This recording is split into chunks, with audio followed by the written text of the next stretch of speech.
நபிகள் நாயகம் ஸல்லல்லாஹு அலைஹி வஸல்லம் அவர்கள் கூறினார்கள், யார் ஒருவர் தொழுகையை முறையாக குறித்த நேரத்திலே தொழுகிறாரோ, ருக்குவை முழுமையாக்குகிறாரோ, சஜிதாவை முழுமையாக்குகிறாரோ, அப்பொழுது தொழுகை சொல்லும், என்னை நீ எப்படி பாதுகாத்தாயோ அப்படி அல்லாஹ் உன்னை பாதுகாப்பான் என்று.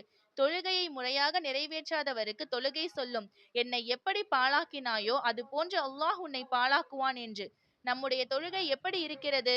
நாம் தொழக்கூடிய தொழுகை எவ்வாறு தொழுகிறோம்? எவ்வளவு நேரம் ருக்கு சஜிதா செய்கிறோம்? எப்பொழுது ருக்குவு செய்தோம், சஜிதா செய்தோம் என்று நமக்கே தெரியாத அளவுக்கு அவசர அவசரமாக அல்லாஹ் நமக்கு கடமையாக்கிய அந்த தொழுகையை வெறும் கடமைக்காக மட்டுமே தொழுகிறோம். நம்ம எத்தனை பேர் தொழுகையை நிதானமாக, பொறுமையாக, மனதளவில் நேசித்தவராக தொழுகிறோம்? நமக்கு இருக்கக்கூடிய எல்லா பிரச்சனைகளுக்கும் நம்முடைய கையில் இருக்கக்கூடிய ஒரே ஆயுதம் தொழுகைதான். உங்கள் வாழ்வில் ஏற்படக்கூடிய எல்லா வகையான சோதனைகளுக்கும் தொழுகையை கொண்டும் பொறுமையை கொண்டும் உதவி தேடுங்கள் என்று அல்லாஹ் கூறுகிறான். நம்ம எத்தனை பேர் நமக்கு ஒரு சோதனை வரும் பொழுது தொழுகையை கொண்டு நிம்மதி அடைகிறோம்? எனக்கு மனசு சரியில்லை, இவங்க கிட்ட பேசினா ஒரு தெளிவு கிடைக்கும், அவங்க சொல்லக்கூடிய வார்த்தைகள் எனக்கு நிம்மதி தரும் அப்படின்னு அடுத்தவங்க சொல்லக்கூடிய ஆறுதலை தேடி ஓடுகிறோம். ஏன் மற்றவர்களிடத்தில் செல்ல வேண்டும்? நமக்கான ஆறுதல், நமக்கான நிம்மதி, நமக்காக அல்லாஹ் கொடுத்த மிகப்பெரிய பொக்கிஷம் நம்மிடமே உள்ளது, தொழுகை. ஏன் அதை மறந்து விடுகிறோம்?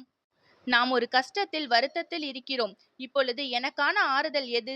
தொழுகையில் இருக்கும் பொழுது என்னுடைய இறைவன் முன்னிலையில் நான் இருக்கிறேன். என்னுடைய கஷ்டத்தை, என்னுடைய வருத்தத்தை போக்கக்கூடிய என் இறைவன் முன்னிலையில் நிற்கின்றேன் என்று அந்த தொழுகையை தொழுது பாருங்கள். என்னுடைய கஷ்டத்தை போக்காமல் என்னுடைய இறைவன் என்னை விட்டுவிட மாட்டான் என்ற நம்பிக்கையை இறைவன் மீது வையுங்கள்.